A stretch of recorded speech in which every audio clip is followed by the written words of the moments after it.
Hi, I'm Tim Weaver from CNVG, and I'm here with Andy Hartup, Associate Editor on Xbox World. How are you doing, Andy? Yeah, I'm great, thanks. Good, good. So we got Ninja Gaiden 3 here, which is quite different for the series, Andy, in that it's not sadistically, brutally hard. No, it's not. It's not hard to the point of being unfair, I think, is the crucial point to make. Yeah. It is still reasonably difficult, but you know they've made it a lot more.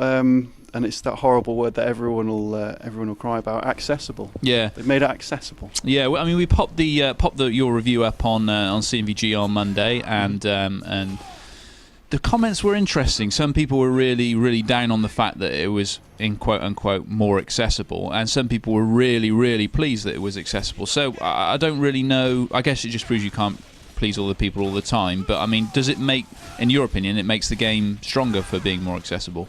It does, yeah. I mean, although I've played all the previous Ninja Gaidens and finished them all, and I did enjoy them, but you know, it's great to have it feel as if you're not being punished when you play the game. Yeah. Previous Ninja Gaidens were all about sort of staying alive as long as possible, and you know, whereas there was a challenge to that, and you did sort of you felt good about finishing one of the games. It wasn't necessarily much fun. It was just sort of keeping alive. Whereas this, you notice that the emphasis has changed from just staying alive to actually being aggressive and getting stuck in, which I think is a big strength for the series. Yeah, I think that's one of the bits of your review that really stuck with me, was this sense that it's no longer about just kind of survive all the time, trying to watch that health bar. You're not watching that health bar all the time. No. You know, it's about actually going on the attack.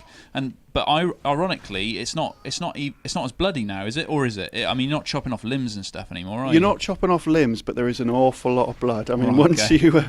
if you start sort of chaining together the annihilation moves and all the steel on bone attacks, which is where you see it when it pops up with a little quick time prompt, and you basically carve your blade through another man.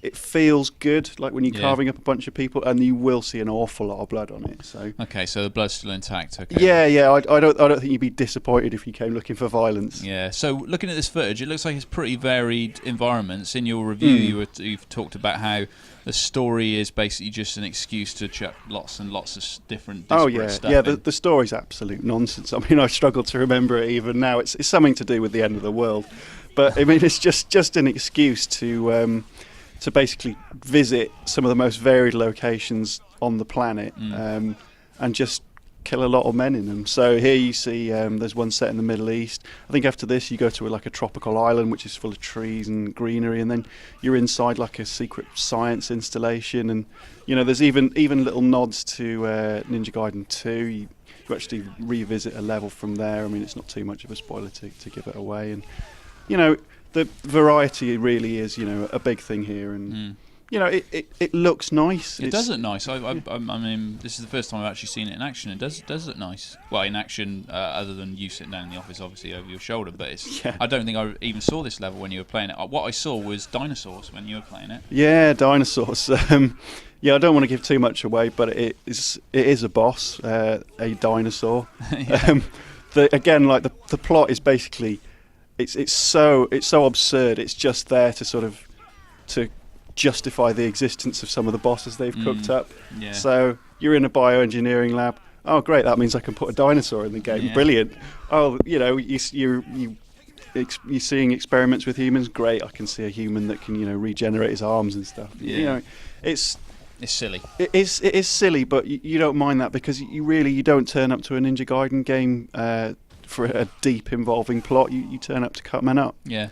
So tell us a bit about the multiplayer. New multiplayer modes. You're not convinced they work. In fact, I think in your review you called them a bit of a misstep. Yeah, they are hugely. I mean, I think the problem is Ninja Gaiden has realised that it needs to be more accessible, or it's going to sort of die in obscurity. Because let's face it, the one thing that Ninja Gaiden is known for is being incredibly hard and incredibly hardcore. So what they've done is they've made the single player a lot more accessible. They've made a great success of that. But what they've also done, which is a misstep, is tried to include a multiplayer mode to please everyone. You know, it's someone's told them, hey, you know, most first-person shooters now, they've got a multiplayer mode, they've got a horde mode, they've got a single player. And you know, it just wasn't necessary for Ninja Gaiden, and unfortunately, it doesn't work particularly well. So tell us a bit about it. Well, it's online battles, really. Right, okay. As simple as that. It's simple as that, and it's just sort of two men hacking at each other. It's not particularly inspired. It just doesn't fit with the series. It just feels really tacked on, a little bit like sort of Dead Space's multiplayer mode. It's just there.